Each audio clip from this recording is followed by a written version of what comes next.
మహాకుంభ మేళాకి వెళ్ళాలని చాలా మంది అనుకుంటున్నారు. కానీ అక్కడికి వెళ్ళాలి అని అంటే అరేంజ్మెంట్స్ ఏమున్నాయి, అక్కడికి వెళ్ళిన తర్వాత ఏమన్నా ఇబ్బందులు ఉంటాయా, అసలు వెళ్ళగలుగుతామా లేదా అని చెప్పి కొంతమంది సంకోచిస్తున్నారు. నేను నా పర్సనల్ ఎక్స్పీరియన్స్ తో చెప్తున్నాను, వెళ్ళాలి అన్న ఆలోచన మీకు వస్తే డెఫినెట్ గా స్టార్ట్ అయిపోయింది. అక్కడ ఉన్న భగవంతుడు, అక్కడ ఉన్న శక్తియే మిమ్మల్ని అక్కడికి తీసుకొని వెళ్ళిపోతుంది. It's really a nice divine place. దేనికి హెజిటేట్ అవ్వకండి, వెళ్ళాలి అన్న ఆలోచన వస్తే ఇప్పుడే స్టార్ట్ అయిపోండి. నేను నా పర్సనల్ ఎక్స్పీరియన్స్ తో చెప్తున్నాను. మనం ప్రయాగరాజ్ కుంభమేళ ఎక్కడైతే జరుగుతుందో అక్కడికి వెళ్ళాలి అని అంటే లక్నో, అయోధ్య, వారణాసి ఈ 3 నుంచి మనం కనెక్ట్ అవ్వచ్చు. పోతే అయోధ్యకి వారణాసికి కంపేర్ చేస్తే లక్నోకి కనెక్టివిటీ ఎక్కువ ఉంది. బికాస్ ఇట్స్ క్యాపిటల్ సిటీ కాబట్టి మీరు బై బస్ అన్నా, ట్రైన్ అన్నా, ఫ్లైట్ త్రూ ఎయిర్వేస్ ఎలాగైనా వెళ్ళాలి అంటే ఇక్కడ మనకి ఎక్కువ దొరుకుతుంది. బికాస్ చాలా డిమాండ్ ఉంది కాబట్టి ఆల్ ఆఫ్ ఎ సడన్ మనకి టికెట్స్ దొరకట్లేదు. నేను ఒక 12 hours స్పాన్ ఇప్పుడు వెళ్ళాలి అని అనుకున్నాను, వెంటనే బుక్ చేశాను కాబట్టి నాకు కష్టమైంది టికెట్స్ దొరకడము. కాబట్టి నేను ఎలా ప్లాన్ చేశానంటే, నేను లక్నోలో దిగాను, త్రూ హైదరాబాద్ లక్నోకి వెళ్ళాను. లక్నో నుంచి అయోధ్యకి 140 kilometers త్రూ రోడ్ కార్లో వచ్చాను. అయోధ్యలో స్టే చేశాను.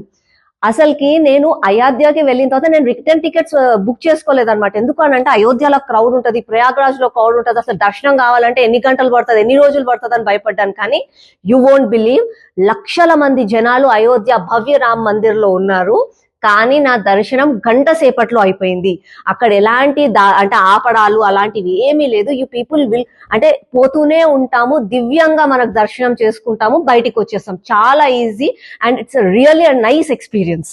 అయోధ్య రామ్ మందిరం తర్వాత 170 kilometers నేను ఎర్లీ మార్నింగ్ రూమ్ తీసుకున్నాను, అక్కడే స్టే చేశాను. మళ్ళా రూమ్స్ గురించి కూడా ఏంటంటే డిమాండ్ అండ్ సప్లై ఎక్కువ కాస్ట్ ఉన్నాయి. Because all of a sudden Kumbh Mela కాబట్టి రూమ్స్ కాస్ట్ ఎక్కువ పెరిగింది, దొరకడం కూడా కష్టం ఉంది. కాబట్టి మీరు కొంచెం ప్లాన్ చేసుకొని వెళ్ళండి ఆ విషయాలు.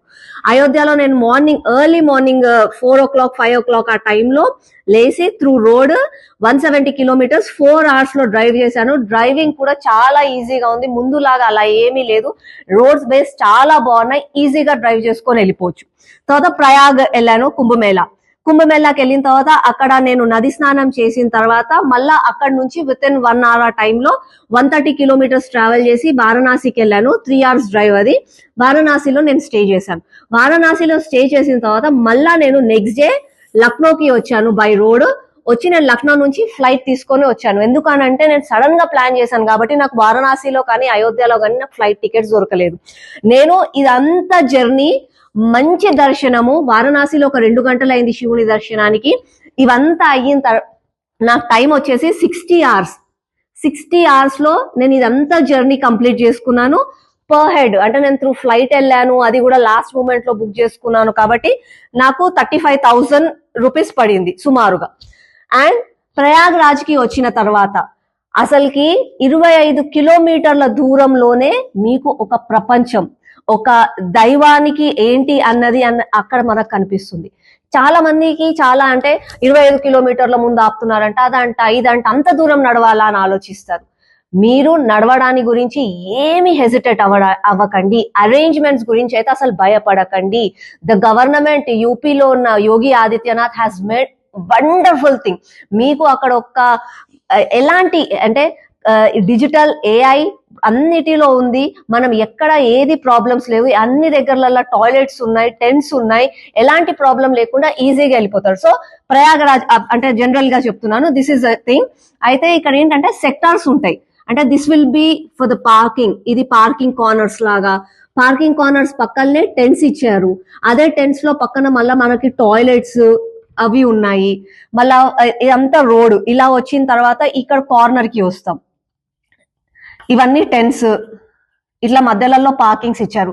సో ఒకవేళ అంటే వీళ్ళు ఎలా ప్లాన్ చేశారంటే, ఫర్ ఎగ్జాంపుల్ ఇవన్నీ ఇలా ఉన్నాయి కదా, ఇవి టెంట్స్, పార్కింగ్.